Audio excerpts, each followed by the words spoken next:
Historical text on an ancient map explains a phrase about the sun symbolizing emblem knights. The noble knights of gray are described as elegant warriors resembling the moonlight. Two rival knights engage in a fierce and bloody duel. Text confirms that the two factions have been sworn enemies for generations. Commoners joke that the rivalry is so intense it would survive the end of the world. A public notice shocks the crowd with news of the commanders becoming sworn sisters. A peaceful forest scene serves as a backdrop as Melursia is mentioned. The formerly rival commanders walk together, having forged an unexpected bond of friendship. The silver-haired commander proposes a marriage between their children to solidify their new peace. Circea's mother, the red-haired commander of the Emblem Knights, joyfully accepts the proposal. A celebratory clang sounds from the bell tower as birds take flight into the sky. Circea, wearing a wedding veil, looks absolutely miserable and frustrated. She seethes with rage at the thought of marrying her lifelong rival, Enoch Grey. Cecilia berates Circea for wearing her knight uniform and looking like she is in mourning. Circea stubbornly refuses to change into a dress, leaving Cecilia completely baffled. Cecilia continues to plead with Lady Circea to take the engagement ceremony seriously. Circea stands defiant in her ornate blue uniform, surrounded by pink and white roses. Cecilia reluctantly accepts the uniform, but panics when she realizes Circea is armed. She screams in terror, fearing Circea plans to attack Lord Enoch with her sword. Circea dismisses the engagement as a pointless display of their parents' friendship. Cecilia stresses the political weight of the union, noting that foreign nations sent delegations. Overcome with emotion, Cecilia weeps over Circea's dismissive attitude toward the marriage. Narrative text reflects on the long and bloody history of fighting between the two families. Circea flashes a cheerful smile while making a rude gesture, horrifying Cecilia.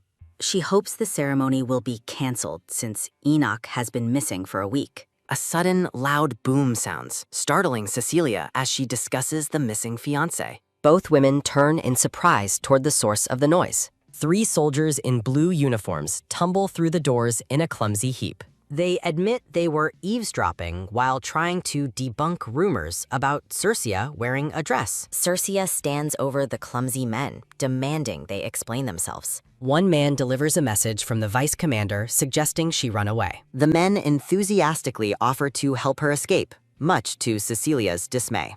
Cecilia shrieks at Circea, terrified that the commander might actually consider running.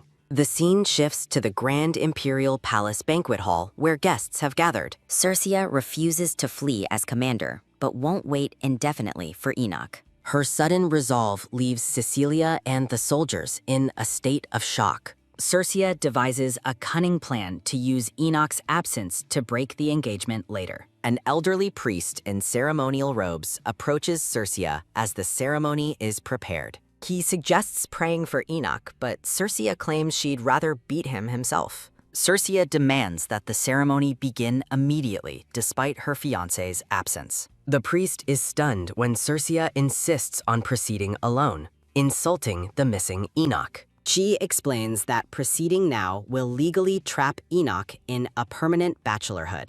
Thrilled by her vengeful plan, Circea orders the wedding music to start. Trumpets blare a loud fanfare to announce the commencement of the official ceremony. The priest takes his position at the altar, looking slightly overwhelmed. Guests whisper about the missing Lord Enoch and the commander's unusual appearance. Circea ignores the gossip, thinking about how insufferable her absent rival truly is. Circea senses a heavy presence as a dark silhouette appears in the main entrance. She turns back with a look of growing unease as the doors swing wide. Enoch Grey arrives, battered and drenched in blood, but determined to attend the ceremony. The silver-haired man smiles despite the fresh blood spattered across his handsome face. Circea asks about his battered state, but Enoch simply claims he had to be here. Enoch prepares to ask a question, but Circea furiously rejects his use of a nickname. Circea remains confused as the silver-haired man lifts her chin with a bloody, gloved hand.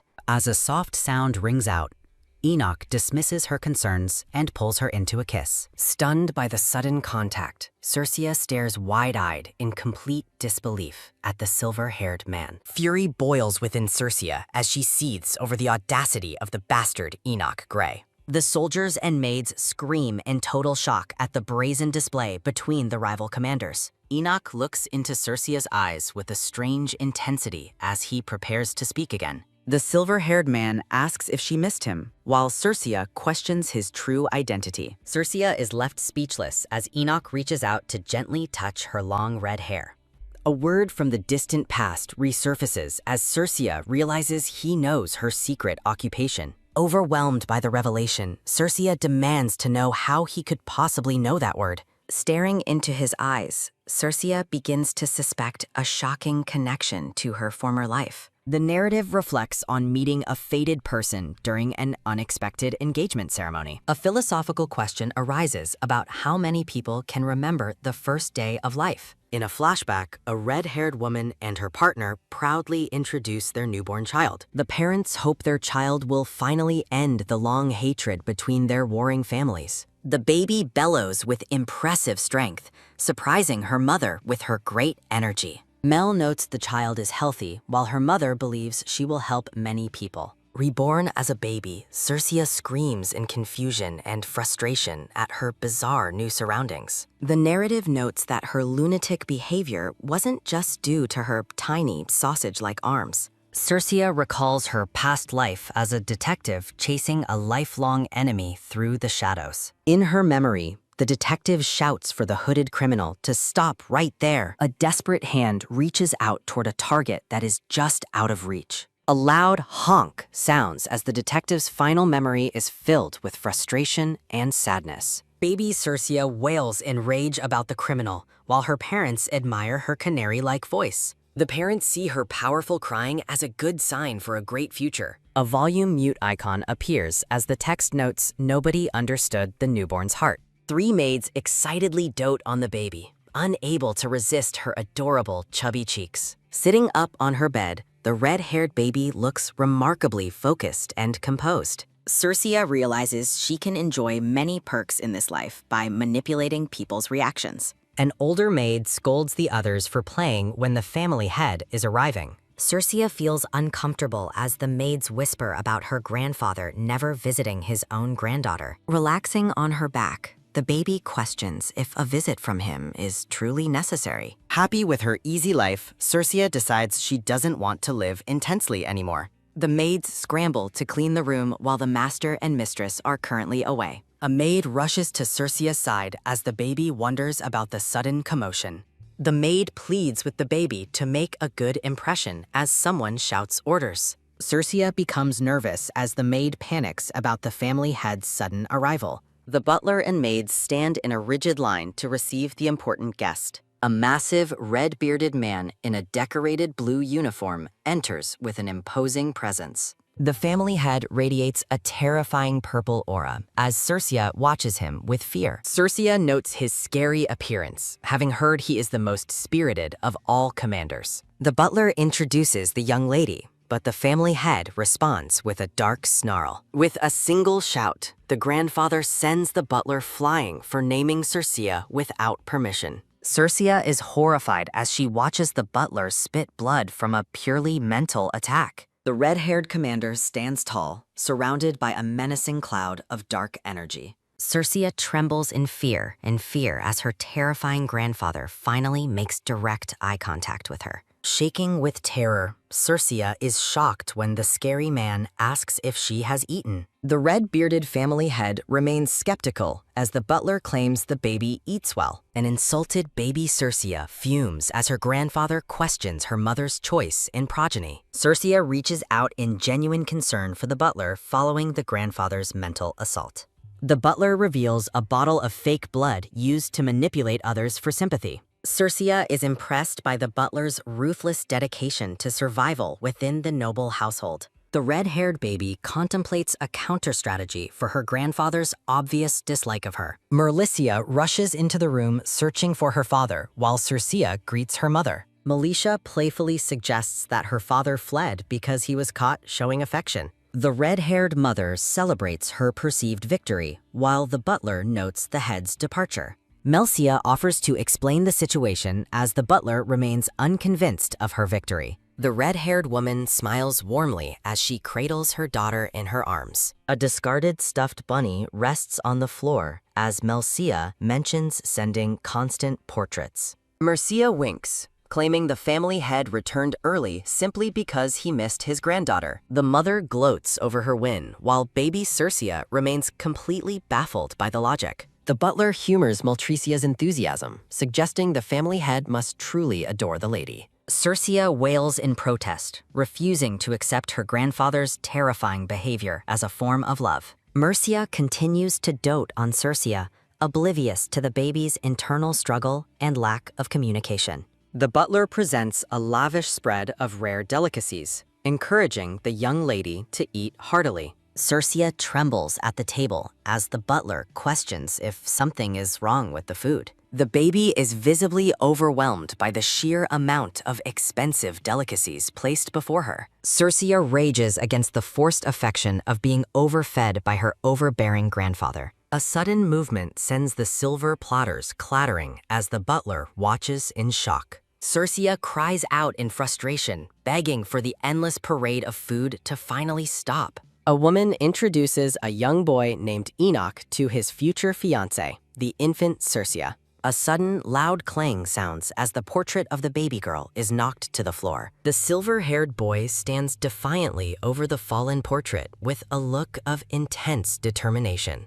The narrative shift highlights the grand imperial palace as Circia identifies her favorite person. Benedict enters the room as the butler attempts to serve Circia yet another roasted bird. Circia joyfully reaches for Benedict as he invites his daughter to come to him. Benedict holds Circia, understanding her exhaustion from eating such rich and heavy foods. The baby claps happily as her father validates her desire to stop eating the delicacies. Benedict smiles tenderly at his daughter's happiness, noting her beautiful and bright features. The butler panics over the remaining 12 courses as Benedict carries Circia out of the room. Circia enjoys a quiet moment in bed as her father reads her a fun storybook. Benedict asks if he should continue reading, prompted by Circia's enthusiastic nodding and agreement. The butler announces the family head's return as Circia remains content in her father's care. Benedict assumes the grandfather missed her,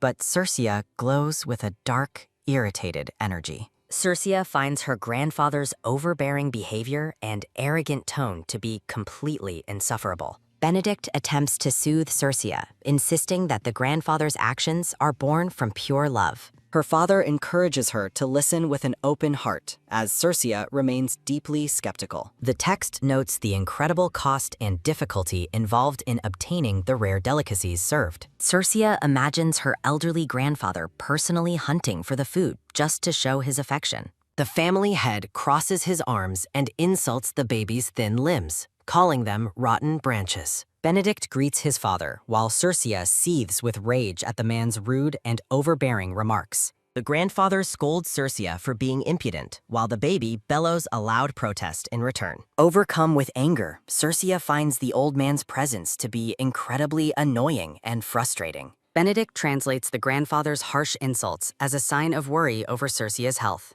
Benedict addresses his father while Circia stares blankly, still processing the confusing display of affection. The family head asks when the child will finally start walking as he watches her intently. The imposing family head stands tall while Benedict holds the baby in the grand hallway. Benedict confirms Circia is walking well, as the baby suspects her grandfather planned his arrival. The family head is stunned to hear that Circia is already walking and running with ease. Infuriated that he missed a milestone, the red-haired commander radiates a terrifying and explosive energy. A series of thumping sounds echoes through the palace as the floor begins to shake violently. Circia panics over the perceived earthquake while her father tries to soothe her growing fear. Driven by disappointment, the grandfather sprints away, leaving a trail of destruction in his jealous wake. The family head crashes through the floor, bellows for Jade Grey after realizing he was tricked.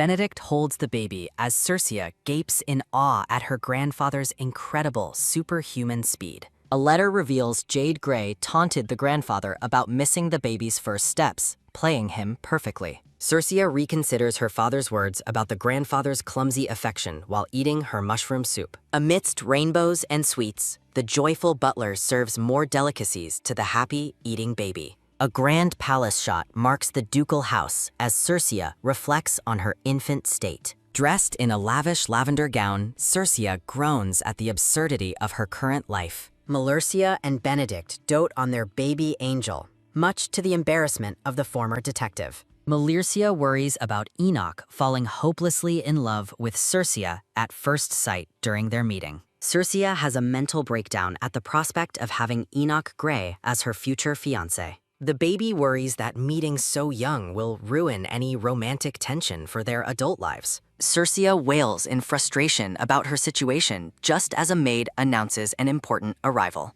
The news that young Master Enoch Grey has arrived sends Circia into a state of frozen shock. A silver-haired woman in uniform enters, followed by a man carrying the silver-haired infant Enoch. Dana embraces Melcia, lamenting the long time they spent apart due to her demanding career. Baby Circia stares blankly at the visitors, feeling a strange sense of unease about the introduction. Melurcia eagerly offers to introduce her lovely daughter to her dear friend after their warm reunion. Benedict holds Circia while Dana admires the child's loveliness and resemblance to her mother. Dana playfully offers to take the baby home, but Benedict protectively refuses to let her go. Merlicia asks to see Enoch, causing Dana to agree with a notably serious and dark expression. Edward, the blue-haired man, steps forward with the silver-haired baby as Dana calls for them. A close-up reveals baby Enoch making a soft sound, while Edward prepares for the formal greeting. Placed together, Circia finds Enoch's gaze unsettling and strangely familiar, sparking an odd feeling. Looking at the boy makes Circia feel increasingly queasy, as if she might be sick. The mothers encourage a friendly greeting, oblivious to the awkward and tense atmosphere between the babies. Overwhelmed by dizziness and irrational anger, Circia feels an uncontrollable urge to hit the silver-haired boy. A sudden, sharp thwack sounds as Circia punches baby Enoch in the face, shocking the mothers. Circia stands stunned by her own violent impulse as Enoch reels from the unexpected blow. Melurcia screams in total horror and disbelief while watching the shocking encounter unfold between the babies. Both fathers are left speechless, staring at the scene with expressions of profound confusion and dread. Enoch sits on the floor with a red mark on his face, letting out a stunned cry. A determined grunt sounds as Enoch bellows in rage and prepares to charge back at Circia. Circia effortlessly dodges the counterattack, using the honed reflexes and instincts from her former life. Enoch falls face first onto the carpet as Circia stands over him with her arms crossed smugly. Circia lets out a soft, dismissive sound as she winks, noting that fighting an infant is child's play. The adults stand in a heavy, stunned silence as they witness the competitive behavior of the infants. Dana picks up her crying son, scolding him for the outburst as Edward watches the scene. Melurcia finds Circia's feisty nature amusing, yet approaches her daughter to address the aggressive behavior. Melurcia scolds Circia for hitting Enoch, while the baby tries to claim he simply fell down. Insisting on a proper apology, Melcier demands that Circia make up with Enoch immediately. Mercia attempts to facilitate a reconciliation, but Dana tries to laugh off the incident as unnecessary. As Melcia pushes for a gentle apology, Circia's nausea returns with a vengeance at Enoch's proximity. A sudden retching sound rings out as Circia vomits a colorful rainbow directly onto baby Enoch's face. Dana and Merlisa are left completely frozen in shock by the sudden and messy end to the meeting. Circia laughs nervously while her mother's internal thoughts reflect on the messy incident. A quick, clear talk sounds as a fancy shoe steps onto the carriage platform. A sudden reeled sound echoes as the staggering mother is steadied by the brown-haired man. Benedict asks if Melcia is all right while the baby cries out for her mother. Melurcia expresses deep regret for disappointing the emblems as Circia watches her with worry. A booming voice demands the baby's location, sending a wave of shock through the family. Rapid thumping sounds echo as the commander charges forward, praising his granddaughter for her punch. Circia trembles and points in disbelief as she begins to recognize the boisterous old man. Chibi drawings show the grandfather joyfully spinning Circia while the parents scream in panic. The scene shifts to the lush palace gardens where a maid frantically searches for Lady Circia. A sharp snap sounds as the red-haired girl turns, noticing the maid is closing in. Circia looks around the massive tree trunk while Cecilia warns that the banquet starts soon. Cecilia continues to shout about the dress as Circia sits on the ground, completely filthy. A soft huff sounds as Circia realizes the dress she ruined is worth an entire house. Multiple huffing sounds ring out as the angry maid stomps away from the troublemaking child. Circia creeps through the tall grass, determined to avoid meeting the boy named Enoch Gray. The girl reflects on how unpleasant and uncomfortable every meeting with Enoch has been thus far. A sudden perking sound occurs as Circia hears a stream and decides to head toward it. Circia dashes into a clearing, annoyed by the popularity of Enoch and her family's expectations. A loud splash sounds as the girl reaches the water, hoping for freedom and a nap. A sudden startle sounds when Enoch asks why she is there, shocking the hiding girl. The silver-haired boy sits regally in a white uniform, resting a hand on his knee. A soft slump sounds as the children argue about who was hiding from whom first. Circia expresses her extreme annoyance while Enoch dismissively questions her right to speak so rudely. Heavy stomping sounds echo as Enoch insists he was there first and orders her to leave. A dull thud sounds as the silver-haired boy lies back on the grass, refusing to move. A faint tremble sounds as Circia seethes, frustrated that her adult mind is losing to a child. The girl's attention is caught by the metallic object strapped to the silver-haired boy's waist. A quick clock sounds as Circia steps onto the rocks, demanding to know what Enoch has. A soft peak sounds as Circia leans in closer, asking if the sword is actually real. A sudden zoom sound highlights the ornate sword that the family head gave to the boy.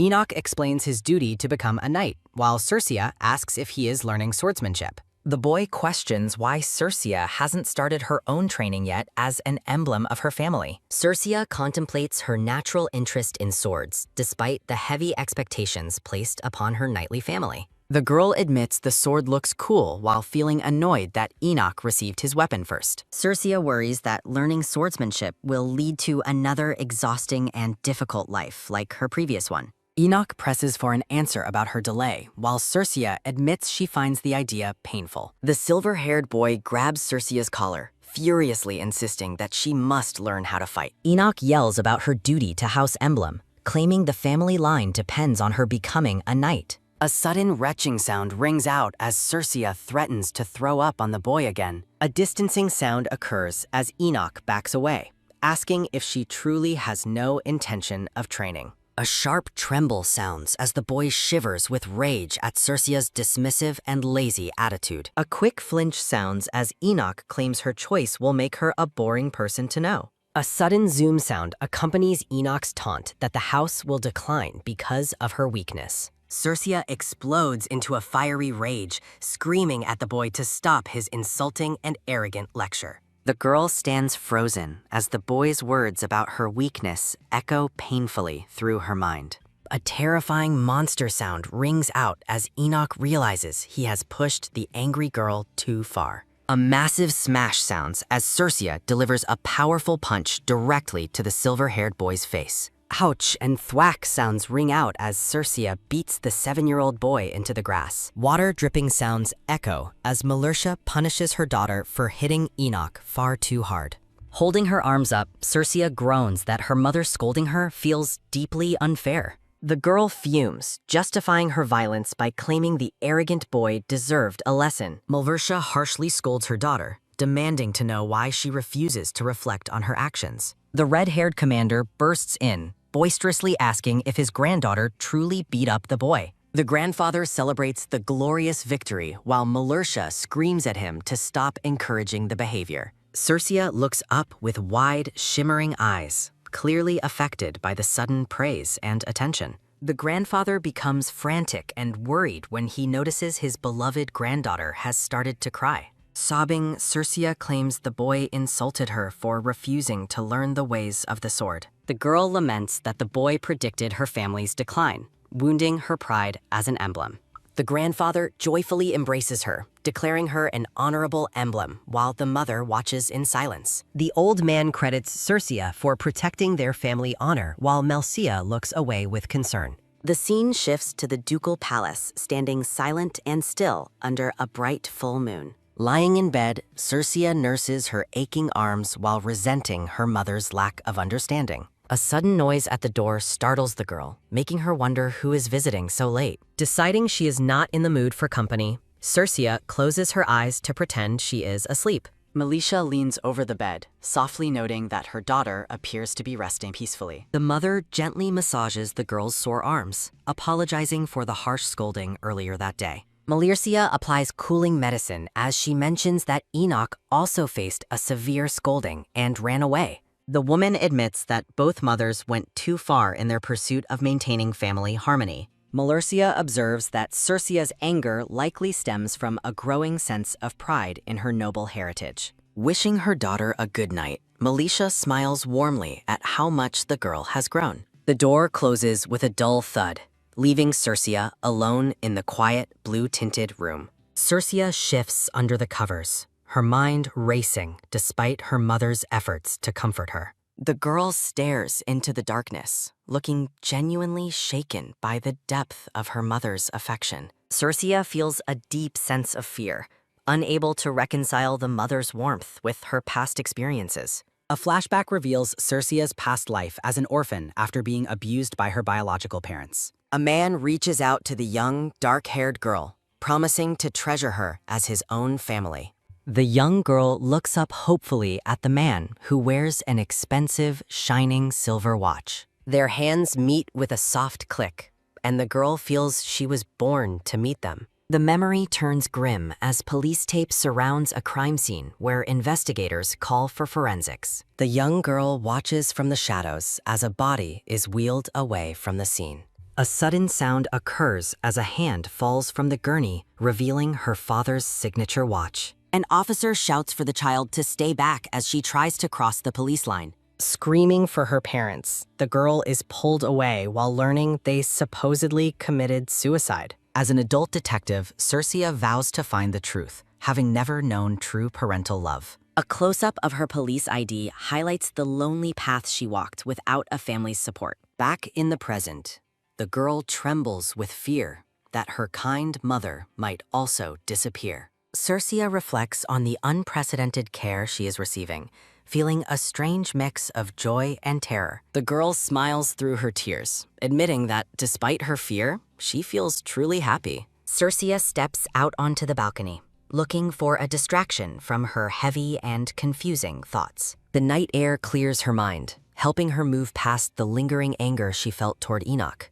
Circia mocks the boy's arrogance, annoyed that he thinks a wooden sword makes him superior. A sudden laugh escapes her as the tension of the day finally begins to wash away. The girl stops abruptly when she hears a suspicious rustling sound coming from the garden below. Circia peers over the railing, wondering if some intruder has managed to sneak into the palace grounds. A glowing figure sits among the leaves, revealed to be the silver-haired boy hiding in the bushes. Circia narrows her eyes as she realizes the intruder is actually the boy she was just insulting. The girl watches from above as Enoch crouches on the grass, looking disheveled and out of place. A soft sound occurs as the silver-haired boy plucks at the grass, unaware he is being watched. The children lock eyes as Enoch questions her presence, prompting Circia to demand the same of him. Enoch sheepishly claims he is just pulling weeds while kneeling in the garden.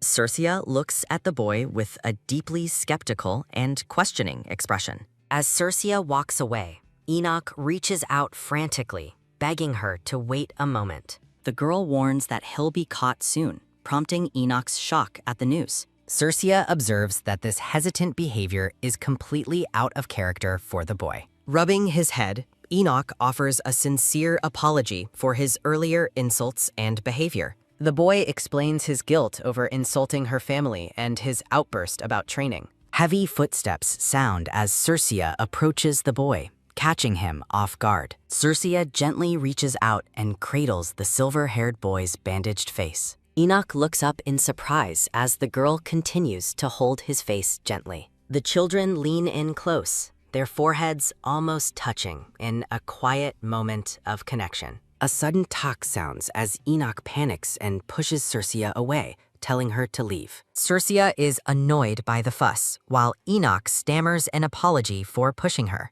The girl watches the boy, noting that he is acting very unlike himself tonight. Enoch trembles and looks away, visibly distressed by the conversation and his own actions. The boy explains that Aunt Dana is leaving, making his situation more urgent. Circia mocks him for sulking, while Chibi Enoch furiously denies being upset. Enoch complains about the pressure of his training and his aunt's upcoming departure. A heavy slump sounds as the boy curls up on the grass in despair. Circia stares down at the huddling boy, convinced that he is indeed sulking. The girl leans over the boy, mockingly asking if he has started crying. Chibi Circia continues to tease him with a playful grin, asking again if he's crying. Enoch snaps, yelling that his mother was banished because of their forced engagement. The boy shouts about the physical pain and exhaustion he endures during sword training. Enoch reveals that winning a duel is his only hope to bring his mother back. Standing up with renewed energy, the boy insists Circia must learn the sword. Enoch desperately pleads with Circia to finally begin her own swordsmanship training. Circia reflects on the boy's true motivations, realizing his anger was born of desperation. Enoch asks if she finally understands the gravity of his situation and feelings. The girl questions why the boy assumes he would automatically win a duel. Enoch points out her laziness, claiming he couldn't possibly lose to her. Circia fumes with silent rage, acknowledging the boy's talent for being incredibly annoying. Enoch recoils in fear as Circia clenches her fist, worrying she'll hit him again. Pointing a finger at the boy, Circia loudly declares she will never lose to him. As she stomps away, Enoch shouts with joy that she is now his rival. Circia reflects that their simple childhood rivalry was viewed as something far more significant. A sharp hi-ya rings out as the scene transitions to a bright training field. The red-haired girl practices intensely, striking a wooden training dummy with her sword. Circia shouts her target as she swings the wooden blade with focused power. Multiple strikes land on the dummy as a man with black hair watches her. A sudden ahem sounds as the man clears his throat to address Lady Circia. Circia stops her training immediately, responding to Teacher Lawrence with a sharp salute. Lawrence lectures her loudly, questioning her understanding of the different strike techniques. The teacher sighs, noting that her fierce temper is proof of her emblem bloodline. Lawrence's eyes glow with intensity as he asks if her goal is truly victory. Circia responds with a fiery declaration of her intent to beat Enoch in a duel. A heavy kung sounds as Lawrence warns that reckless behavior will lead to defeat. Crying comically, Circia vows to follow her master's guidance to avoid any losses. The girl runs across the training ground, determined to surpass the boy who annoyed her. Circia reflects on how her desire to beat Enoch was misinterpreted by those around them. Circia reflects on how her parents' strictness was born from their genuine concern. The boisterous grandfather laughs while Melcia scolds him for encouraging the child's aggression. Commoners in a tavern discuss the rivalry between Circia and Enoch for a night position. A sharp clink sounds as patrons celebrate the arrival of another grand festival. A luxurious red cape with gold embroidery sweeps across the polished palace floor. Rhythmic footsteps echo through the hall as a blonde man approaches the royal throne. A heavy plop sounds as Emperor Markian Leopold Rutinus takes his seat on the throne. The emperor questions the report that Circia Emblem has finally begun her swordsmanship training. The attendant confirms the family's competition, while Markian looks forward to the entertainment. With glowing eyes, the emperor dismisses concerns about the dangers within the Mitro forest. The attendant bows deeply, sweating as he apologizes for overstepping his authority. Marcian offers forgiveness but commands the man to go and bring someone back. The emperor muses on the rivalry, noting the next emperor must also be curious. A young blonde boy reads a book while wondering which rival will prove superior. The boy stares intently, contemplating who will become a faithful sword to fight for him. A quick click sounds as Melmersha sets down tea, questioning the necessity of this path. Drinking tea, the grandfather dismisses concerns, while Melercia worries about her daughter being overtrained. The Duke boasts of their resilient bloodline, but Melercia argues Circia is driven by emotion. Sweating, the grandfather vows to punish whoever is responsible for upsetting his granddaughter. A flashback reveals Lawrence pushing Circia to run more laps during their intense training. Circia struggles to keep up as her teacher tells her to find growth through pain. The grandfather eavesdrops, mentioning Enoch's progress to provoke Circia into training even harder. Circia reacts with frantic shock when told that Enoch has already run 10 laps. Consumed by a fiery, competitive rage, the girl screams Enoch's name in pure frustration. Back in the present, the grandfather flees while Melcia demands he at least bring water. The butler enters the room just as the Duke zips past on urgent business. The butler presents an invitation from the Imperial Palace for a special hunting tournament. Melisha is confused, noting they already received their invitation and wondering about this new one. The document is revealed to be a personal invitation addressed specifically to Princess Circia. Mercia realizes that attendants are likely delivering a similar invitation to Enoch in Grey territory. The butler confirms the high likelihood that the boy has also been summoned to compete.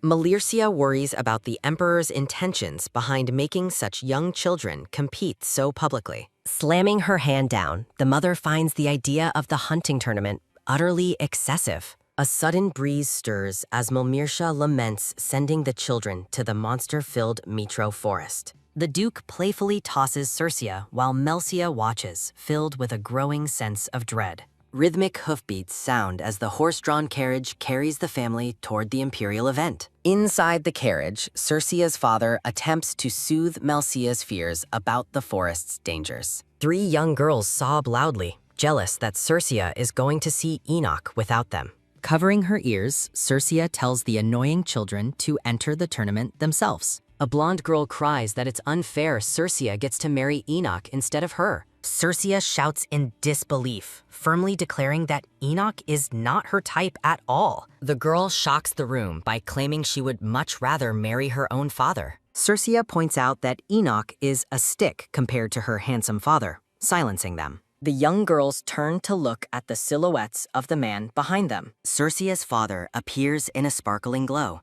looking incredibly handsome and charming with a smile. Struck by his good looks, the 3 girls instantly fall for Circia's father instead. The children now clamor to marry the father, driving Circia to scream for peace. Circia looks out the window, relieved that they have finally reached the Imperial Palace. The girl is wide-eyed with awe at the glamorous venue and the gathering of nobles. A massive, glittering chandelier illuminates the opulent hall as the grand event begins. The grand hall is filled with the low hum of laughter and chatter. Merlisha excitedly declares she has been waiting for this day to exchange words with them. The older man and Enoch stand together in their ornate blue military uniforms. The older man reminds Enoch he is superior to Emblem, and the boy obediently agrees. Chibi Enoch looks stern as he addresses his nervous-looking grandfather. Enoch's grandfather suggests they greet the families, but Enoch wonders where Circia has gone. A heavy plop sounds as Circia faceplants onto her bed with a long, weary sigh. Circia is distressed by the realization that she won't be seeing her parents on this day. A dull thud echoes through the room as Cecilia leaves, telling Circia to call if needed. Circia looks away in disappointment, feeling abandoned by Cecilia and her parents on her special day. Chibi Circia breaks into tears, lamenting that this is no way to celebrate a 7th birthday. A loud wah rings out as the red-haired girl flails on the floor in birthday despair. Circia lets out a soft whimper as she lies down, wondering why she is so tired. The girl tucks herself into bed, hoping that a bit of sleep will make her feel better. As Circia sleeps, a soft voice gently tells her not to worry. A quick shake startles Circia as a maid urgently wakes her up. Circia is confused as a blindfold is placed over her eyes and she is told to follow. The brown-haired woman leads the blindfolded girl through the room. Circia grumbles that she just wants to rest or be with her parents instead of doing this. A sudden pop sounds as confetti rains down on Circia when her blindfold is finally removed. Circia's father stands before her with a large gift, wishing her a very happy birthday. He explains they were hiding their excitement to surprise her and tells her to open the gift. Overjoyed and tearful, Circia realizes her parents never forgot her special day. A sharp click sounds as Circia eagerly opens the mysterious gift box. Circia's eyes go wide with shock as she peers at the item inside the box. The box contains a magnificent longsword with an ornate gold hilt and a dark scabbard. A flashback shows Circia's father previously denying her a real sword due to her lack of strength. Circia breaks into a loud wah as she screams that it's unfair Enoch uses a real sword. The girl is touched that her father remembered her plea and crafted the sword herself. Her father then reveals a second surprise, a miniature version of the official emblem knight uniform. Circia declares it the best gift ever, thanking her father for his thoughtful presence. Circia looks at the shadows of a crowd, perhaps imagining her future as a knight. Circia calls out for her mother as she walks through the sunny garden. Circia's eyes widen in surprise as she spots a familiar figure in the distance. Merlicia stands tall in her own blue and gold knight uniform, complete with a red cape. Circia wonders if her mother finally views her as a true knight now that she has her uniform. Mercia draws her sword with a confident grin, warning Circia that she won't be going easy. Wiping her eyes, Circia insists she has practiced hard and is ready for the challenge. Circia poses heroically with her new sword, determined to prove her skills to her mother. Mercia smiles, challenging her daughter to show exactly what she has learned. A loud stomp sounds as the duel begins with a fierce cry of Haya. Circia's name is shouted as a powerful impact shakes the training ground. A red cape trails through the air as the force of the strike is felt. Merlicia looks up, commenting with a smile on how well Circia seems to fly. A playful giggle escapes Merlicia as she tells the others to go find the flying Circia. Circia is revealed to have landed high up in a tree, begging her mother to be gentler. A loud slurp sounds as Circia sulks while drinking a pink strawberry beverage through a straw. Merlicia is the center of attention at the gathering, being greeted by many admiring nobles. Her father suggests that Circia could one day become the emblem commander, but she is doubtful. A tight squeeze sounds as Circia clenches her fist, feeling she lacks talent compared to Enoch. Circia expresses her deep discomfort at the tournament, fearing she will lose to Enoch. She reflects on starting swordsmanship to defeat Enoch, wondering if losing makes her effort meaningless. The scene shifts to training, where Circia feels an empty regret before being interrupted by a call for Lord Grey. Circia is startled to see Enoch being swarmed by admiring girls in the distance.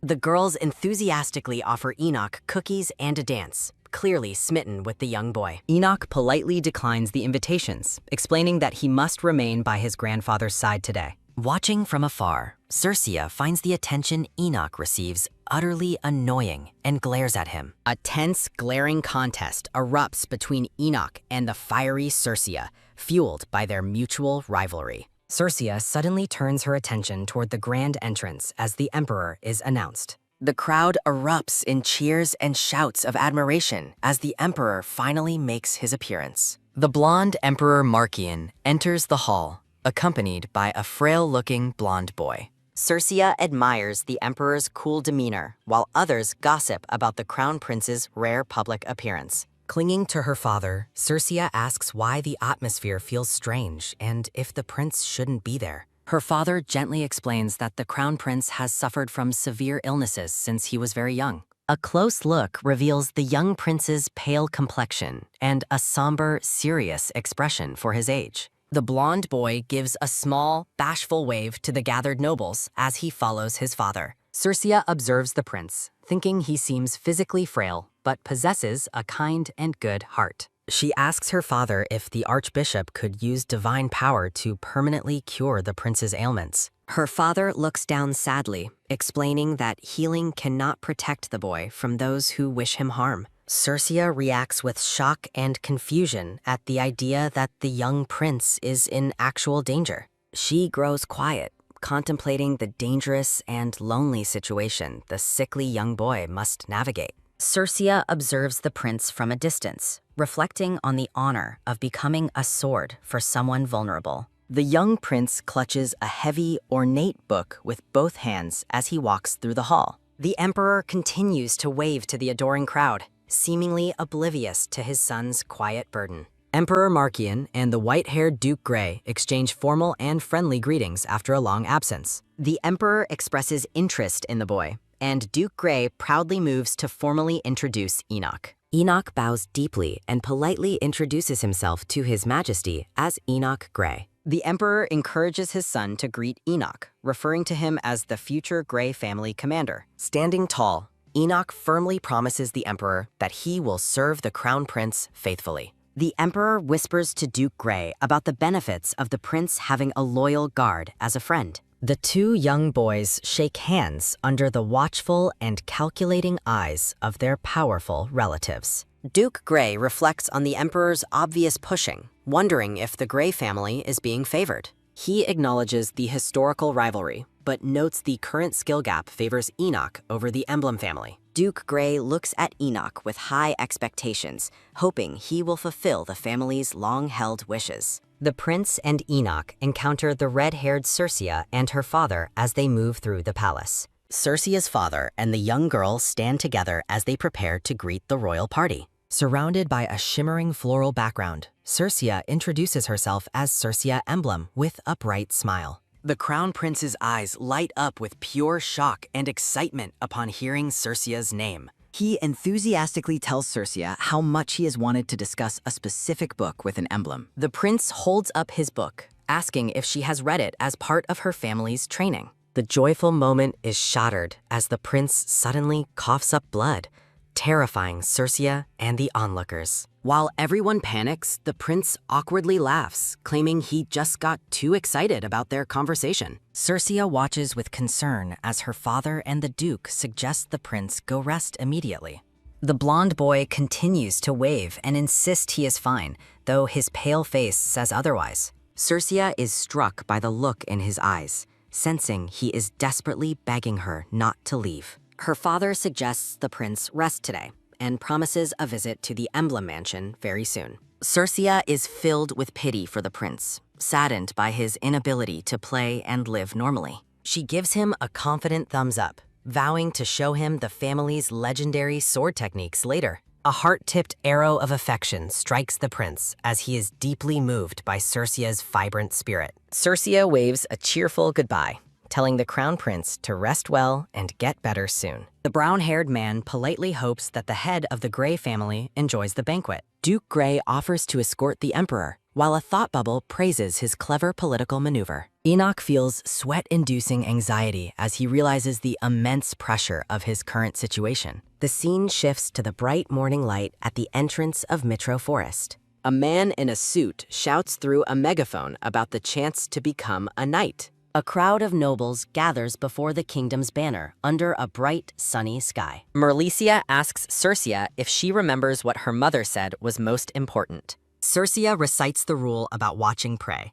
Then her mother asks what her best skill is. Chibi Circia is confused as Melcia explains that maintaining eye contact is the key to learning. Melircia tells Circia's father they must go, while the brown-haired man encourages her to do well. Her father reassures them that Circia will only encounter harmless herbivores in the youth competition area. Circia clenches her fist, confidently telling her worried mother that she is plenty strong enough. With a bright, determined smile, the red-haired girl finally heads off toward the hunting grounds. Melircia yells that safety is better than winning, but Circia defiantly shouts her disagreement. Circia gasps, realizing she accidentally shouted the exact opposite of what she truly meant. Circia focuses intently, realizing she must win now before Enoch's skills grow any further. The determined girl sprints through the woods, vowing to outhunt her rival Enoch today. A bright spark sounds as the scene transitions to a quiet area deep within the forest. A blonde-haired boy nervously greets Circia as she arrives with her ornate new sword. A loud biba ang horn sounds as Circia introduces herself to the two young boys. Circia is startled by the sudden signal, asking if the competition started and where Enoch is. Realizing Enoch left her behind, Circia growls in frustration at her rival's sneaky head start. A sudden, breezy whing sounds as Circia dashes away, shouting that she refuses to lose. The blonde boy scratches his head, noting that he intended to suggest Circia should just quit. The red-haired boy suggests Circia isn't interested in them, considering effort to be entirely futile. A quick tuck sounds as a rabbit is successfully hunted within the brush. Circia catches her breath, surprised to see the two boys standing near a pile of prey. The boys explain they were merely organizing the animals caught by Enoch and Circia. Circia thanks them, but urges them to hunt for themselves so they don't lose the competition. The boys claim that winning is more trouble than it's worth for lower-ranking nobles like them. They explain that winning would ruin the expected spectacle between the emblem and gray houses. They conclude that since losing is the expected outcome, there is no point in trying hard. Circia grips her golden-hilted sword as the narration reflects on the weight of her grouping. Furious, the red-haired girl screams that their entire perspective on the competition is completely wrong. Circia tells them this situation is actually an incredible opportunity that they must listen to carefully. She insists that winning won't make them traitors, but will instead prove their own worth. Circia reminds them that every important noble came to watch the clash of the two families. She compares the great houses to burning buildings, asking if a bigger fire would be entertaining. Circia points upward, asking what happens if a new, brighter fire blazes right next to them. The girl stands tall, using her metaphor to challenge the boys to aim for something more. She asks if the crowd would enjoy the new spectacle, leaving the boys looking completely stunned. Circia explains that both Night Orders would try to recruit them if they managed to win. Winking, she jokes that they would be the ones who beat a genius and a mediocre rival. Circia is cut off as Enoch suddenly appears behind her, carrying a massive wild boar. Enoch stares blankly, repeating Circia's insult about him being mediocre back to her. Circia laughs nervously while Enoch begins to recount a serious lesson his grandfather once taught him. A heavy tuck sounds as the boar hits the ground while Enoch lists what truly matters. Surrounded by blooming flowers, the silver-haired Enoch stands with a formidable and majestic aura. The blonde boy tries to speak as Circia looks on in shock at Enoch's sudden presence. He sheepishly admits that not everyone possesses the unwavering confidence that Enoch and Circia share.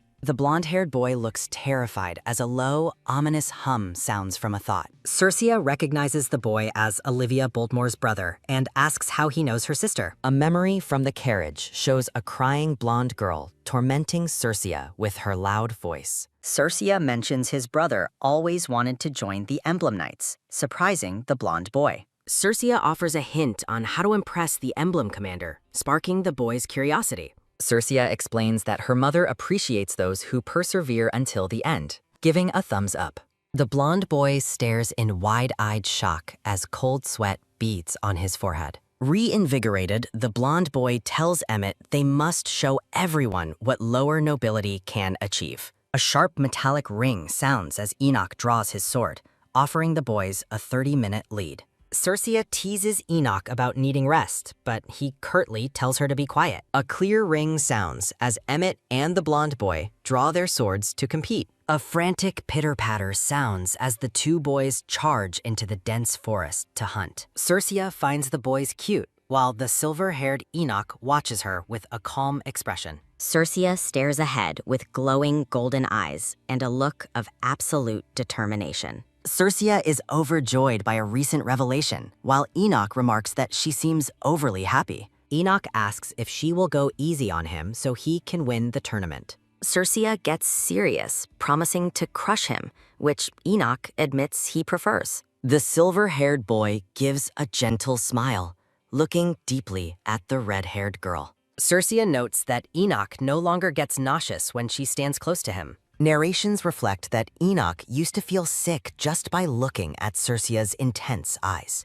Enoch shouts that she is too close, prompting a startled apology from Circia. The young Olivia Boldmore suddenly appears, crying and yelling for them not to marry. A sudden puff of frustration sounds as the little blonde girl fumes with visible anger. Olivia calls Circia a liar, claiming Circia promised to marry her father instead of Enoch. A sharp scream sounds as Olivia wails about the broken promise regarding her father. Circia clutches her head in a dizzying swirl of confusion over the girl's nonsensical claims. Circia asks how she entered the dangerous youth course, but Olivia insists it is safe. Enoch warns Olivia about wild beasts and explains that the area is for tournament participants only. Enoch explains that since the Emperor is hosting, they must report her presence to her family. A panicked gasp sounds as Olivia realizes her parents will find out she snuck in. Olivia begs them for secrecy, while Enoch realizes they have no choice but to escort her. Circia worries that while they might just get scolded,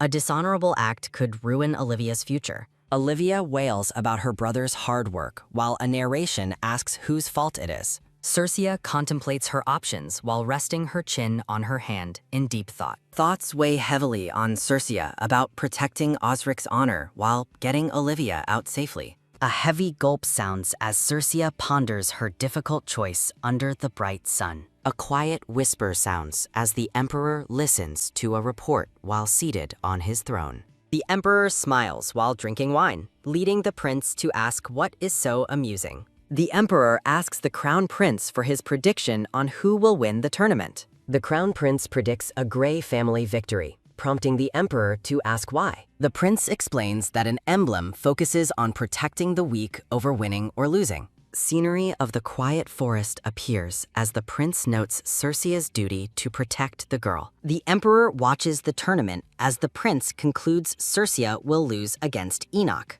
Circia wonders if there is a way to handle the situation and still beat Enoch. Circia considers if she should prioritize her rival over Olivia's safety and her brother's honor. A single tear falls as Circia looks down, filled with the weight of her decision. Circia declares her intent to forfeit, leaving Enoch looking completely shocked by her words. Circia offers to escort Olivia, despite Olivia's concern about the time Circia spent preparing. Circia smiles, explaining that she doesn't want to win by ignoring someone in trouble. Enoch looks somber, realizing he might be cast out if he won by abandoning his friends. Circia tells Enoch to promise never to whine again, prompting a panicked apology before he asks what will happen to him if she forfeits. Circia tells him he must complete the tournament alone, while the blonde-haired Olivia offers her own help. Circia explains that since all eyes are on the two of them, they cannot afford to be caught together. Circia asks Enoch if he has a reason he absolutely must win, and he somberly admits that he does. A vision of a silver-haired knight appears among roses, reflecting on a goal that has been long awaited. With a sudden, quick "took" sounding, Circia tells Enoch to win for the sake of his own honor. Circia promises to get Olivia back safely, leaving the young blonde girl looking completely stunned. Olivia begins to tremble, pointing frantically into the dark woods while asking what is standing there. A massive, terrifying monster stag and boar demon appears, leaving Circia looking absolutely horrified. Circia realized that the tournament area was supposed to be clear, making this monster's presence impossible. Circia tells Olivia to hide behind her as she recalls her mother's lessons about dangerous beasts. Narration explains that these monsters live far away, but hunt humans whenever they find a settlement. Enoch draws his blade, noting the beast is a low-grade monster, while Circia acknowledges the threat. Circia feels overwhelmed, realizing that even for a genius like Enoch, this battle is far too dangerous. She realizes that if she cannot stop it, Olivia, Emmett, and Osric will all be in grave danger. Circia grips her gold-hilted sword, looking at the beast while silently thinking of her father. A heavy, rhythmic tuck sounds as the massive beast begins to step forward toward them. With a look of intense focus, The red-haired girl raises her ornate sword high above her head. A sharp metallic clink sounds as Circia steadies her grip, preparing herself for the fight. The beast charges as narration reminds Circia to never take her eyes off of her prey. Circia focuses her glowing golden eyes, asking herself what skill she is truly the best at. Circia swings her blade, relying on the hundreds of practice hours she has dedicated to her training. Circia dashes under the beast, trusting her body's muscle memory to carry her through the strike. A sharp, wet splash sounds as Circia successfully slashes the underside of the massive demon boar. A loud, pained squeal sounds as Circia shouts for Enoch to take his chance to strike now.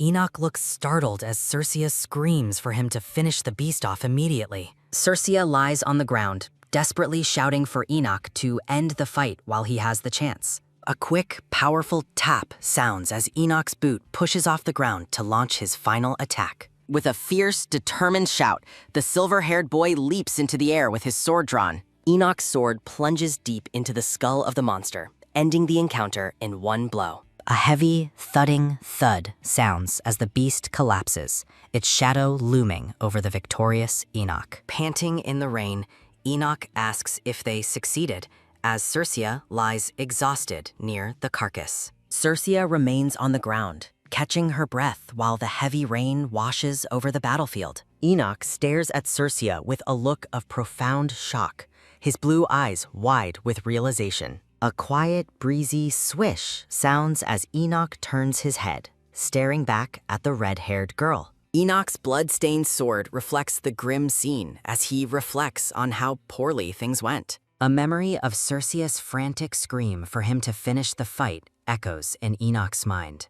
Enoch realizes that his legs only moved because of Circia's desperate cry for him to act. The image of Enoch's final strike reappears, showing the moment he delivered the killing blow. Enoch reflects on how Circia saved him from his fear when he couldn't even move himself. A rhythmic drip sounds as rain and blood fall from Enoch's hands onto the muddy ground. Looking back at Circia, Enoch internally admits that he has been completely defeated by her. A soft, relieved pew sounds as Circia sits up, asking Olivia if the fight is finally over. Olivia wails as she clings to Circia, while the red-haired girl reminds her things aren't finished. A soft, rhythmic drip sounds as Olivia cries, thanking the red-haired girl for saving her. Circia hears a rustling in the bushes and tells Olivia she is glad they are safe. Osric and Emmett arrive, shocked to see Olivia there and asking about the blood nearby. Osric spots the monster corpse and Enoch, asking what happened in this dangerous area. Circia cuts Enoch off, telling Osric that Enoch hunted the beast and chaos will arrive soon. Circia urges them to take Olivia and leave immediately so that no one discovers she snuck in. Circia urges Osric to take Olivia away, and the blonde boy agrees immediately. As he departs with the girl, Osric promises to help ensure they get out safely. Circia breathes a sigh of relief as the stressful encounter with the beast concludes. Circia asks if Enoch is unhurt, but the silver-haired boy demands why she lied. Enoch accuses Circia of playing dumb as a vision of a dark-haired man appears. Circia recoils in terror, pointing a trembling finger as Enoch's appearance seems to shift. Terrified, Circia realizes the silver-haired boy is mirroring a man from her previous life. A soft tremble sounds as boots trudge through the mud in the heavy rain. A shattered vase lies on the floor of a dark room overlooking a glittering city. In a vision of the past, a woman detective leads a group into a dark room. A man looking at the skyline notes that the detective has arrived late again. The man smirks, mocking the detective by asking if she missed him on purpose. The brown-haired detective fumes with visible rage, her teeth clenched in silent anger. Back in the forest, Enoch shouts for the dazed, groaning Circia as the rain falls. A sharp flinch sounds as Circia screams for Enoch to stay far away from her. Circia hyperventilates as she wonders why that bastard's face appeared over Enoch's own features. Enoch wipes blood from his face, asking if the monster's blood is bothering her. Circia's nausea fades as Enoch's appearance returns to normal, much to her relief. Cercia realizes Enoch is different from Yoon Do-yoon, a man from her past life. While she finds Enoch rude, Cercia concludes he isn't a bad person like the man. A sharp metallic clink sounds as Enoch drives his blade into a monster carcass. Enoch declares they must proceed, leaving the red-haired girl looking utterly confused and startled. Enoch challenges Cercia to a proper match, demanding she draw her sword in the rain. Cercia argues that since Enoch saved her from the beast, a match is unnecessary now. Enoch insists on settling their rivalry with swords to prove who is truly the superior warrior. Enoch identifies himself as a gray, refusing to accept any victory handed to him. The silver-haired boy declares that a victory from an emblem holds no value to him. Cercia yells that she wanted to finish the monster herself with her own hands. Cercia screams that she only called for help because she dropped her sword during combat. Cercia acknowledges Enoch's role, admitting she would have died if he hadn't finished it off. Cercia warns Enoch not to be arrogant just because he was the victor this time. Looking at their hunt, Cercia vows that she has not been completely defeated yet. Enoch watches Cercia with a soft expression, noticing her renewed sense of fierce determination.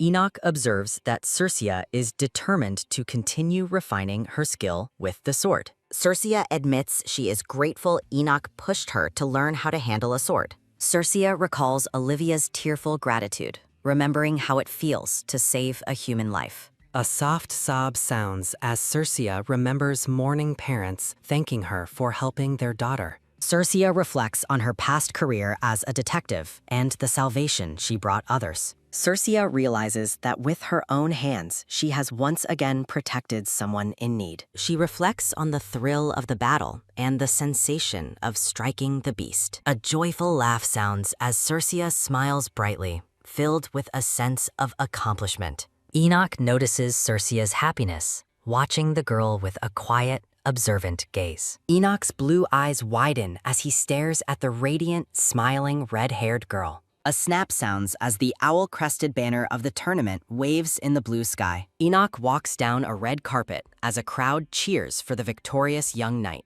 The crowd whispers about the young gray genius who finally managed to beat an emblem. Enoch looks down in silence, the weight of the crowd's expectations pressing on him. Duke Gray receives congratulations from nobles, boasting about the future his grandson will write. The silver-haired Duke looks to the side with a sharp and calculating gaze. A chilling silence follows as the Duke's cold, stern eyes focus on something off-screen. The blonde prince acknowledges the Duke's sharp mind in deciphering the board he set up. A sharp wooden talk sounds as the prince moves a chess piece during the tournament. Prince notes Enoch's win justifies making a gray the next Imperial Guard, requesting a favor. Smirking, the blonde prince addresses the Duke as master while asking for a favorable move. Cercia's parents look over the tournament crowd, their faces etched with deep, visible worry. The red-haired woman responds with a somber nod when addressed by a fellow noble. Olivia and her mother approach the red-haired woman with looks of profound sadness and guilt. Olivia and her mother bow deeply, begging the red-haired lady for her sincere forgiveness. Cercia's mother realizes her daughter snuck into the hunt to rescue the young blonde girl. Olivia reassures her that Cercia only hurt her palms slightly and is otherwise doing fine. The young girl trembles as she apologizes for causing trouble through her thoughtless behavior. The red-haired woman offers a warm, radiant smile to comfort the distraught young girl. A soft, surprised hic sounds as Olivia and her mother stare at the lady's kindness. Red-haired woman comforts Olivia, explaining that the emblem was simply fulfilling their sworn duty. Excusing themselves, Cercia's parents bow and depart to find their brave and reckless daughter. Staring in awe, Olivia tells her mother that the red-haired lady was incredibly cool.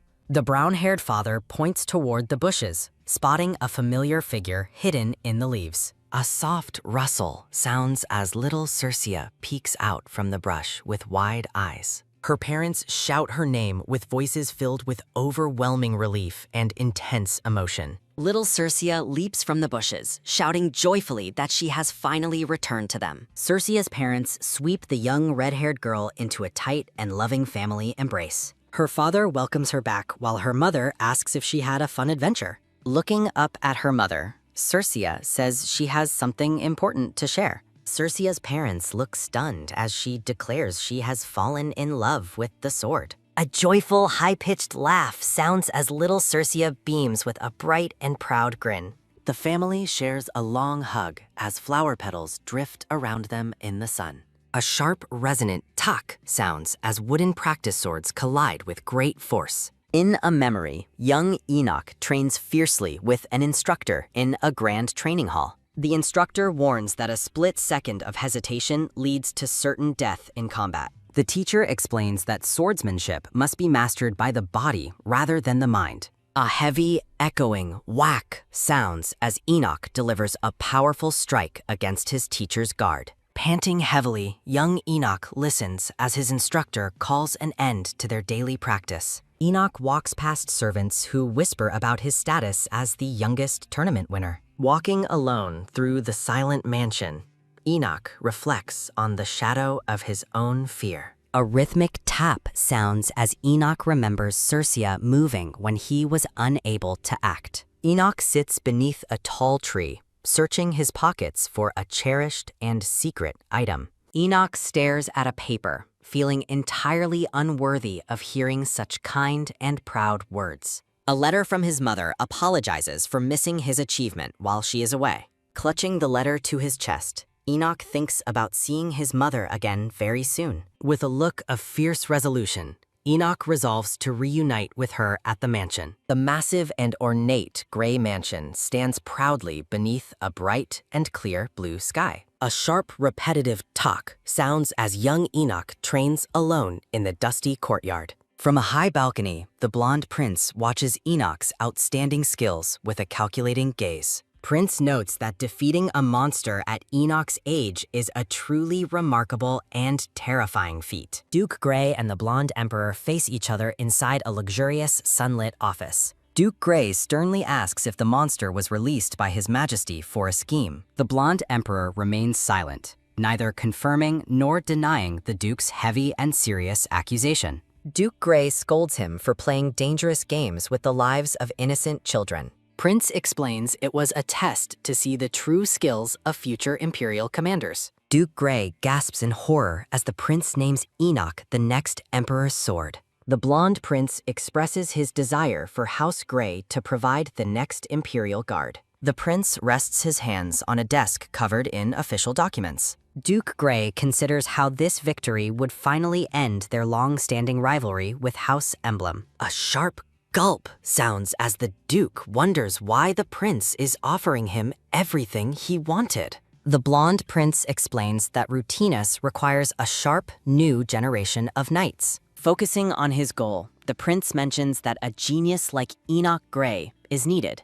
Sweating, Duke Gray acknowledges Enoch's skill, but remains suspicious of the prince's true motives. The Duke reflects that being a genius alone shouldn't justify becoming the Emperor's sword. Passing a portrait of a silver-haired woman, the Duke continues through the quiet hall. A sudden, heavy thud sounds as the old man's feet stumble on the wooden floor. Sinking into a chair with a weary sigh, the Duke absorbs the weight of the prince's words. Holding his head in his hand, the Duke requests to speak with the prince more informally. Smiling slightly, the blonde prince invites his former master to speak his mind freely. The Duke questions Markian about Dana, who was sent away on an imperial order long ago. A tattered and blood-stained banner lies abandoned on the dark, muddy ground. The Duke realizes the promotion is a bribe to keep the Knight Commander's disappearance a secret. Markian confirms the theory, suggesting they settle the matter of Dana's disappearance this way.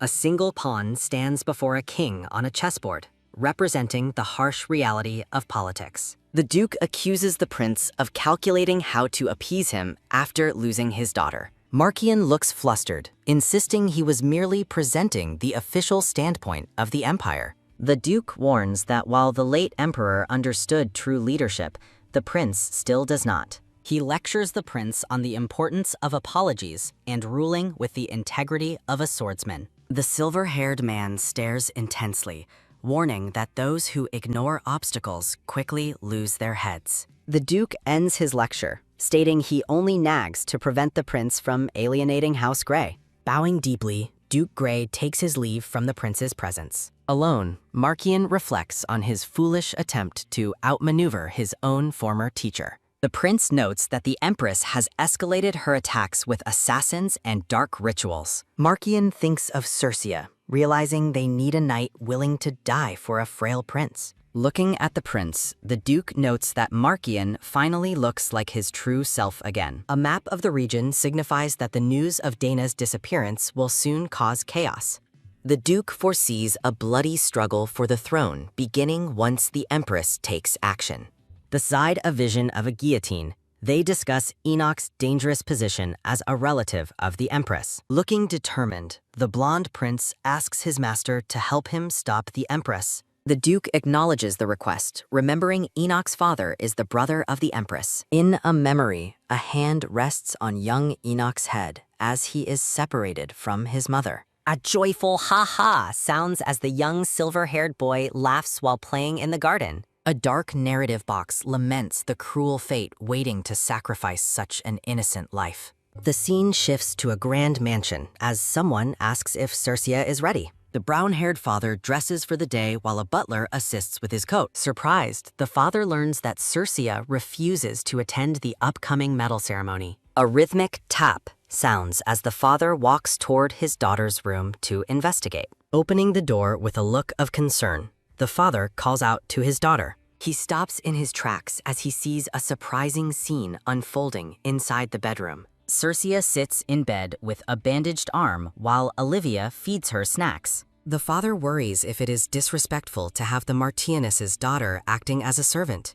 Cercia looks up with a defiant expression, while Olivia happily continues feeding her. Cercia asks her friend for a moment alone to speak privately with her father. Sitting on the bedside, the father notes that Cercia's spirit reminds him of her mother's childhood. He predicts that Cercia, like Melcia, will soon find herself surrounded by many devoted followers. Holding a jar of snacks, Cercia beams as her father praises her for protecting others. Cercia's father questions her decision to skip the upcoming medal ceremony for the hunting tournament. Cercia argues Enoch killed the monster, but her father credits her for the brilliant thrust. Fiddling with her snack jar, Cercia looks down while feeling conflicted about the ceremony. Her father notices her hesitation and gently asks if she wants something else instead.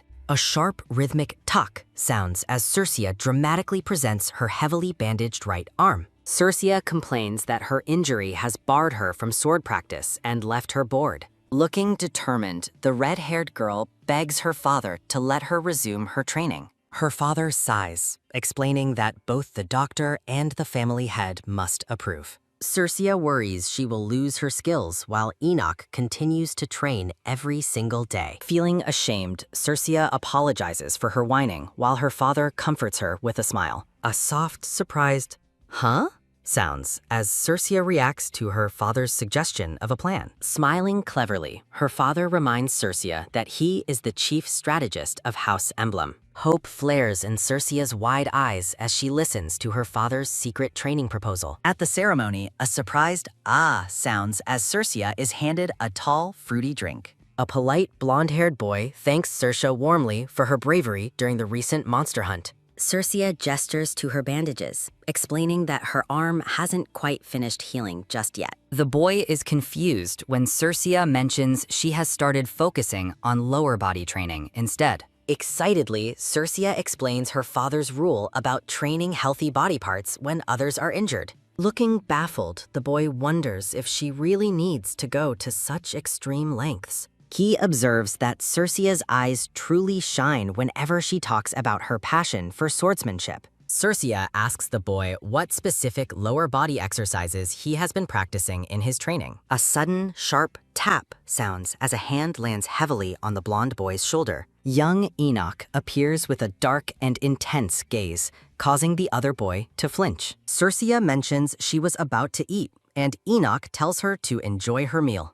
Cercia watches Enoch leave, wondering if he is feeling tired or unusually on edge tonight. Enoch asks Circia if she remembers their engagement, and she confirms she hasn't forgotten it. A silent tension hangs between them as Enoch stares deeply and seriously into Circia's eyes. Enoch claims he is just feeling on edge due to the crowd in the hall. Circia is surprised when the star of the ceremony says he just wants to rest. A sharp, aggressive "huh?"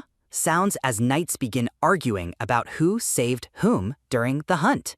A dark-haired man in white mocks the other knights for their lack of common sense. The blue-clad knight retorts by calling him the head of a forever second-place noble family. Tensions reach a boiling point as the two groups prepare to settle their rivalry immediately. A resonant clang sounds as a knight draws his blade to defend his house's honor. Panicked, Enoch reaches out and suggests they quickly go find an adult to stop this. Circia freezes in place as a sudden, ominous feeling washes over her entire being. A dark vision reveals a blood-stained boy and a mysterious man asking if she missed him. A soft, horrified gasp escapes Circia as the terrifying images flood her young mind. The vision persists, showing the bloodied child desperately calling out for Circia in the darkness. A resonant "sir" echoes through her consciousness as the mysterious, dark-haired man looks back. Trembling, Circia clutches her chest as she struggles to return to her current surroundings. The argument reaches a fever pitch as the knights prepare for a violent, open confrontation. The rivals roar in agreement, determined to prove which noble house is truly superior today. A loud, sudden "wah" sounds as a man falls backward between the two angry groups.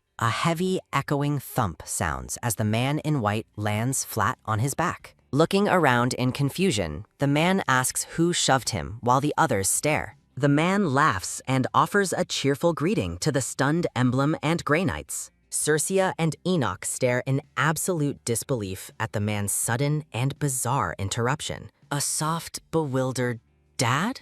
sounds as Enoch recognizes the man sitting on the floor. The man distracts everyone by babbling about some delicious bread baked by the Marquianus recently. Sweating and looking flustered, Circia's father nervously shouts, "Ah, yes, of course!" The strategist of House Emblem offers a polite thank you to the nearby guests. Walking away, the father says, "Then I'll be off," while Circia cheers, "Yes!" Circia's father guides her through the hall, saying, "Let's go, Circia," as she agrees. Peeking through a doorway, the father tells Circia to rest there before coming back out. Circia asks about dessert, but Enoch explains her father is just giving them an escape. In a chibi vision, Circia looks hopeful, while Enoch remains skeptical and annoyed. Circia yells "seriously?" as her father closes the door and tells them to rest well. Circia and Enoch acknowledge the distraction, calling the man their uncle and father respectively.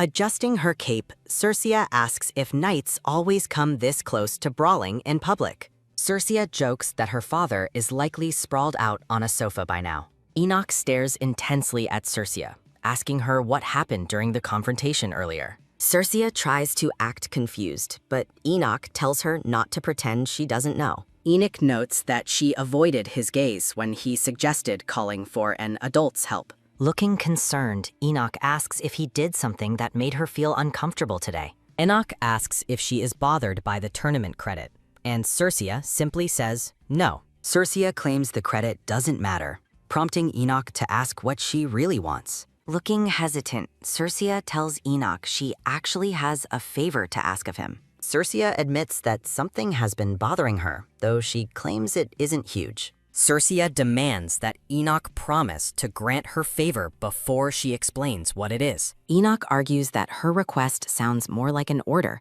causing Circia to turn away. The silver-haired boy looks visibly stressed and sweaty as the tension between them grows. Enoch finally agrees, and Circia celebrates with a bright smile and a joyful cheer. Circia grabs Enoch's arm and tells him to repeat a specific word after her. The red-haired girl stares at Enoch with an unusually intense and serious expression. Enoch stammers as Circia waits for him to finish repeating her strange request. Circia suddenly yells for Enoch to address her by the title of detective. Looking completely baffled, Enoch asks what that title is even supposed to mean. Circia becomes frantic, screaming for Enoch to just call her that and to hurry up. Circia hopes this title will reveal if Enoch is connected to her enemy, Yoon Do-yoon. Enoch reluctantly mutters the title, but Circia realizes it triggered no reaction or memory. Circia stands in silence as the weight of the experiment's failure settles over her. In a chibi scene, Circia realizes the title test told her absolutely nothing useful. Circia reflects that Enoch is rude, but likely has no link to her mortal enemy. Circia waves off her strange request, telling a confused Enoch to just forget it. Enoch yells that he cannot forget it, starting to mention his role as her fiancé. Circia wonders why Enoch stopped mid-sentence, noting how unlike him it is to hesitate. Enoch demands that Circia grant him a promise in return for the favor he performed. The silver-haired boy holds out his hand, preparing to solidify their new mutual agreement. Enoch extends his pinky finger toward Circia, waiting for her to commit to the promise. Circia looks confused, wondering why Enoch cares so much about such a childish gesture. A sudden noise from outside the room causes Circia to wonder if someone has arrived. Ignoring the distraction, Enoch firmly yells for Circia to give him her promise. The two children lock pinky fingers, sealing their secret agreement in the quiet room. Both children look awkward and flustered after completing their secret pinky swear ceremony. Walking away, Circia feels relieved that Enoch finally looks more relaxed and like himself. Circia and Enoch peek through the door as they hear that important guests are entering. Circia asks who arrived, and a servant explains it is a very rare visitor. The servant loudly announces the arrival of Her Majesty the Empress to the hall. A dark-haired woman stands with young Prince Adore, the second prince of the empire. Looking toward the Empress, Enoch notes that she is his father's older sister, though Circia admits her own father rarely mentions the woman. Circia reflects on the strong family resemblance in the hall, thinking to herself that the noble family's genes are clearly working hard. A sudden, sharp talk sounds as Circia greets her uncle, Edward, who has just arrived to find the children together. Looking visibly strained and sweaty, Edward explains that he and Enoch must head home immediately due to an urgent matter. Circia and Enoch both quickly agree to leave, preparing to follow Edward out of the crowded ceremony hall. Circia asks if her uncle is truly all right since he looks unwell, but Edward dismisses her concern, claiming he is just a bit sweaty. Circia watches her uncle closely, sensing that his discomfort and nervousness are deeper than he is willing to admit. Edward trembles as Circia observes how scared and on guard he seems, and he tells her to enjoy the party before wishing her a safe trip home. Circia waves a friendly goodbye to her uncle and Enoch as they turn to make their exit from the room. Circia is startled as the Empress approaches, questioning why her own brother does not seem to understand her feelings. Looking beautiful yet sorrowful, the Empress continues to plead for her brother's understanding as Circia watches the interaction. Edward stops in his tracks and looks back with a cold, intensely annoyed expression at being addressed by his sister. Bowing formally, Edward greets the Empress, who remarks on how lovely it is to meet her niece for the first time. Edward firmly interrupts, declaring that he has cut ties with his original family and that Enoch is not the Empress's niece. Enoch is stunned by his father's blunt rejection as Edward demands that the Empress leave his child alone. The Empress remains silent, her profile showing a calm but calculating expression following her brother's public outburst. Circia observes that the mood in the hall has turned completely icy as the Empress questions her brother's health. An intense close-up reveals Edward's furious gaze as he commands the woman to stop calling herself his sister. Edward yells that her persistent claims of a family connection make him extremely uncomfortable and tells her to stop immediately. The Empress acts wounded, calling him by his name, while Circia reflects that she has never seen her uncle this angry. Circia hears the crowd whispering about her uncle's perceived rudeness, leaving her feeling deeply conflicted about the situation. Clutching his head in distress, Edward pleads to be allowed to withdraw, repeating that he does not feel well at all. Circia finds the Empress's persistent behavior creepy, noting how she ignores her brother's distress to push her own agenda. Looking around at the gathered guests, Circia realizes that the Empress is totally different from her elegant outward appearance. A system-like graphic appears as Circia tries to calculate a way to help her uncle escape the conversation. A sudden, sharp spark appears in Circia's eyes as she finalizes a plan to disrupt the tense royal encounter. In a chibi vision, Circia decides that the best course of action is simply to cause a massive scene. Circia yells for everyone to hear, claiming that her uncle looks pale and is about to collapse from a fever. Circia winks at Enoch, whispering for him to help her pull their uncle out of the room immediately. Enoch quickly plays along, urgently telling his father that they should go home before he collapses like last time. The Empress and the nearby guests look completely surprised by the sudden, loud interruption from the two children. Circia continues her act, loudly claiming the Empress surely knows how much her brother is suffering right now. A soft, horrified gasp sounds as Circia asks if her uncle is about to stop breathing, leaving the Empress stunned. Caught off guard by the public scene, the Empress reluctantly tells Edward to go and rest. The Empress maintains a facade of worry, though her expression remains tense as she watches the group. Edward looks at the Empress one last time, his face a mask of suspicion and silent, cold frustration. Bowing slightly, Edward takes his leave and leads Enoch away from the royal presence. Circia waves a cheerful goodbye, but her smile hides a growing sense of dread about being left behind. Circia begins to sweat as she realizes she is now alone with the Empress, regretting her decision not to leave. The Empress's eyes are hidden in shadow as Circia thinks to herself that anyone can see the woman is pissed off. Circia tries to steady her nerves, telling herself she did what needed to be done for her uncle's sake. The Empress turns her attention towards Circia, asking if she is the young lady of House Emblem. Looking radiantly beautiful, the Empress offers a soft smile that doesn't quite reach her cold, judging eyes. Circia smiles back, noting that when you really care for someone, you can tell when they are sick. The Empress's expression darkens with hidden rage, thinking that this tiny child dares to talk back to her. Looking determined, Circia thinks to herself that, Empress or not, the woman should stop bothering her uncle. In a chibi thought, Circia wonders if the Empress is really going to get mad at a 7-year-old child. Maintaining her elegant pose, the Empress remarks that the Emblem young lady is truly adorable and very emblem-like. Prince Adore takes the Empress's hand to lead her away, noting there will be plenty of other chances to see Enoch. Circia bows politely as the Empress departs, feeling deeply relieved that the dangerous encounter has finally ended. Circia is perplexed by the Empress's ambiguous and judgmental comments. Returning to her father, Circia asks for water while he questions her whereabouts. Circia reports her conversation with the Empress, curious about the woman's obvious hostility. Her father begins a tale about a past proposal involving her mother and the Empress. A shocking reveal about the Emperor's past proposal sends Circia into a coughing fit. Circia finally connects the dots as to why the Empress despises her entire family. The red-haired girl worries that she has effectively declared war on the Empress. As night falls over the castle,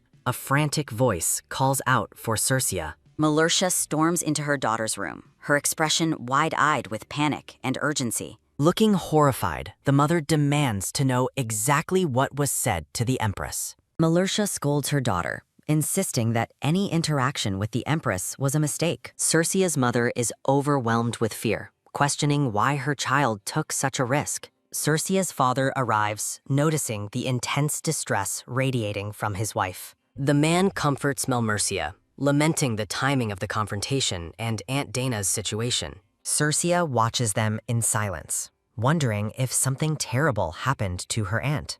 Marcia asks for solitude, and her husband gently agrees to give her some space. A heavy silence fills the room as Malertia walks away from her family. Circia asks for news about her aunt, but her father admits his own ignorance. He explains how the news of the royal encounter has shaken the entire household. Looking down at his daughter, the man offers a quiet, sorrowful look. Her father pulls her into a protective embrace, seeking to offer some comfort. Circia promises to listen to him, her face full of concern for her family.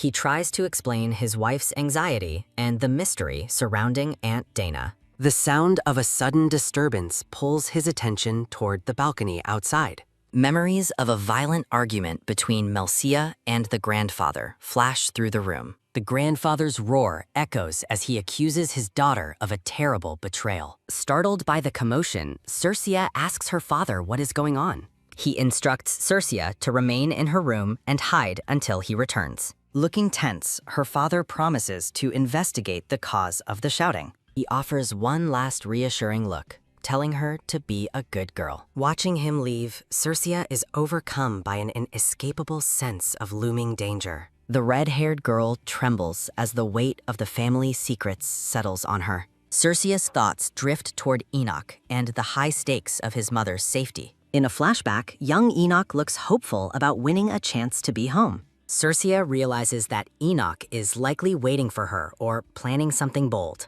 She wonders about the severity of Aunt Dana's injuries and the chaos in Crichton. A dark, sinking feeling takes hold as Circia pieces together a horrifying theory. A sudden realization forces Circia to spring into action as she leaps from bed. Circia fears that the impulsive Enoch might have actually left for the dangerous Crichton. A shadowy figure looks back from the darkness, hinting at a secret departure. Looking cold and determined, Enoch prepares to set out on a solitary mission. A heavy door shuts with a final thud, leaving the room cold and empty. Newspaper reports confirm the devastating news of Aunt Dinah's disappearance and the resulting chaos. The absence of such a powerful figure leads to a massive influx of refugees. A servant hands Circia a newspaper, confirming the rumors that have haunted her. The servant tries to shield the child from politics, asking if she has eaten. Circia learns that her mother has already left for the palace in a hurry.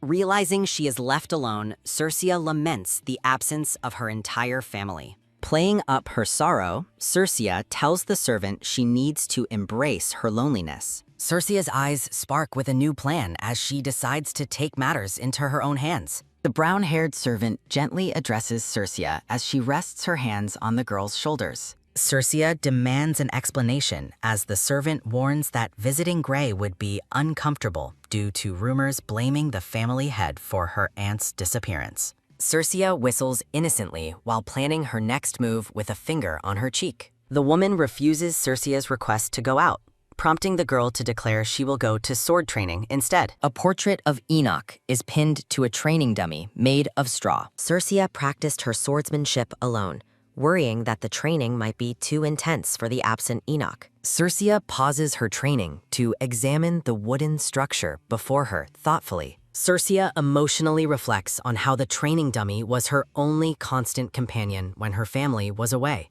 A sharp thwack sounds as Circia cheerfully decapitates her straw friend with a wooden sword. Circia stares in confusion at the broken remains of the training equipment. Shaking with nerves, Circia laments the timing of the equipment's failure during such a difficult week. Falling to the ground with a thud, Circia cries for her family, overwhelmed by fear for Enoch and the monsters in Crichton. A person's boot appears near Circia as she continues to weep on the ground. A large man with red hair and a beard looks down at the sobbing girl. The man lifts Circia into a warm embrace, comforting his pretty one as a soft patting sounds. Circia clings to the man's coat, her eyes welling with fresh tears. Circia questions the man's casual attitude toward losing his ducal title, emphasizing the gravity of the situation. The man proudly declares that only his sword and way of life define his identity. A gentle hand reaches out to pat the red-haired girl on the head. Circia's eyes sparkle as she ponders the man's words about his sword and way of life. The girl looks up at her grandfather with a bright, hopeful expression. The red-haired man offers a soft, bittersweet smile while looking down at his granddaughter. The man reveals he brought a gift from the imperial palace, much to Circia's delight. Circia expresses her love for the lacy white headpiece the man places on her head. The man explains he must return to Crichton Forest, causing Circia to worry about the dangers there without Aunt Dana. Circia looks away with a troubled, solemn expression. The man reassures Circia that Dana is safe, though he cannot provide more details right now. Circia insists the man return for her birthday every year, noting her sadness at his absence this time.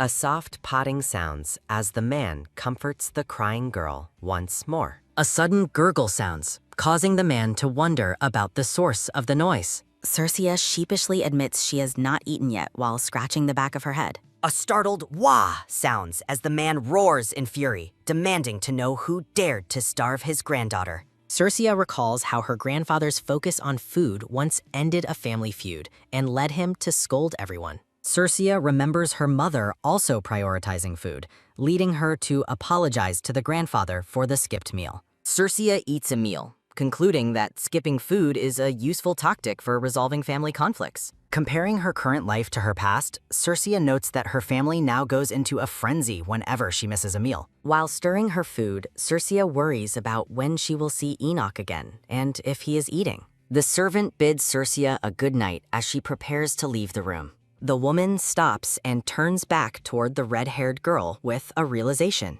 Circia reacts with shock as the servant mentions that Enoch has run away from home again. Circia feigns indifference while the servant teases her about her secret interest in the boy's whereabouts. Circia wonders where the young Enoch could have gone as the scene shifts to him sitting alone at night. A sharp realization crosses Circia's face as she pieces together Enoch's likely destination. Circia flings open the balcony doors and steps outside into the night air. Looking out over the grounds, the red-haired girl prepares to find her friend. Circia finds Enoch reading a paper under a tree. He notes that she looks surprisingly composed. Circia, draped in a dark cloak, smiles warmly at the silver-haired boy. Circia clarifies she did not cry and asks Enoch about the document he is reading. A heavy thud sounds as Enoch flops onto the grass in a state of exhaustion. Circia offers her support, but Enoch simply asks for a moment of quiet rest. Circia rests her head on her arms next to Enoch, wondering how she used to talk to him. Sitting up abruptly, Circia is shocked to learn Enoch's father collapsed upon hearing news of his mother, but the boy explains he is being stoic so he doesn't break his family's hearts. Enoch explains that with his father down, he cannot afford to cry because it solves nothing and only causes more worry. Circia looks at him with deep concern, realizing the heavy emotional burden the boy is carrying for his family. Looking up at the night sky, Circia softly asks the silver-haired boy if he is truly okay. Enoch claims he is fine, noting that he rarely saw his mother anyway and cannot even recall their last proper conversation. Circia whispers Enoch's name, her heart aching for the loneliness he hides behind his calm demeanor. The two children sit together in the quiet night, the weight of their family troubles hanging in the air. Enoch continues to stare upward, his expression unreadable as he processes the disappearance of his mother. Circia calls Aunt Denia mean, reminding Enoch of how long he waited for her and how much effort he poured into his training. Circia continues her passionate rant, asking if he thinks waking up early every day to run laps in the training ground was easy. Enoch is confused by the mention of laps, but Circia shouts that his specific exercise routine is not the point of her anger. The silver-haired boy stares in silence as Circia's words begin to break through his emotional walls. Enoch begins to tremble, finally admitting his mother should have returned no matter what, even if she had to grit her teeth to do it. Circia shouts that his mother should have returned specifically because she is his mom, leaving Enoch looking completely stunned. Circia notices the deep anger he harbors toward his mother, which reminds her of a similar resentment from another life. A hand slams onto a table as a voice demands to know why someone would work under a piece of trash. In a memory, a brown-haired detective yells at Yoon Do-yoon, accusing him of wanting revenge for his mother's death and offering her help to jail the culprit. The detective suggests that if Yoon Do-yoon helps her, they both get their revenge. But the black-haired man simply scoffs at her. Yoon Do-yoon asks the detective who told her that he ever wanted revenge for his mother's sake. He teases the detective for only knowing half the story, revealing his mother was actually a thief who stole from her employer. With a cold smile, the man asks why he would ever bother to avenge someone like her just because she died. Yoon Do-yoon reveals the horrifying truth that he doesn't want to avenge his mother, but rather take revenge on her, leaving the detective speechless. Cercia clenches her hand as she realizes the parallel between her past memories and Enoch's current situation. The red-haired girl promises herself not to overlap the two people again, noting that the situations are fundamentally different. Enoch declares he will take revenge on his mother, causing Cercia to jump in surprise and ask what he could possibly mean. He explains his revenge is to become the Emperor's sword, a feat no Grey Duke has achieved, so his mother will regret her neglect when he refuses to ever face her again. Cercia finds his version of revenge practically cute, feeling a wave of relief that his heart is not as dark as she feared. Enoch tells Cercia to step up because he intends to get much stronger from now on, catching the girl off guard. An annoyed Cercia concludes that Enoch Grey is exactly the type of guy who makes girls want to punch him. A loud cry echoes over the castle grounds as birds take flight into the night air. The scene shifts as a grown Cercia lies on the ground, gasping for air after an intense bout of training.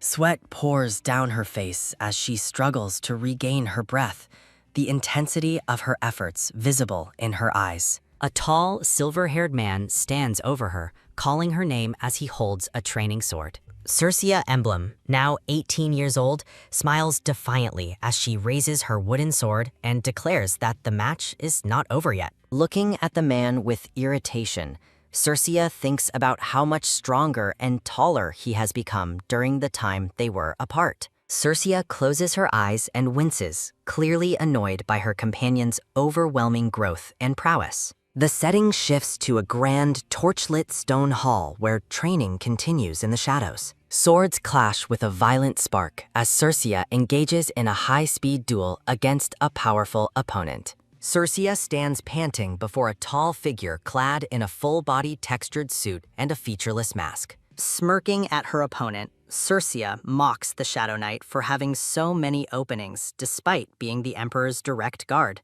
before ending the session. The masked figure stands silently, holding a large, ornate sword as the training concludes for the day. The featureless mask of the Shadow Knight stares back, giving no indication of the person hidden beneath the armor.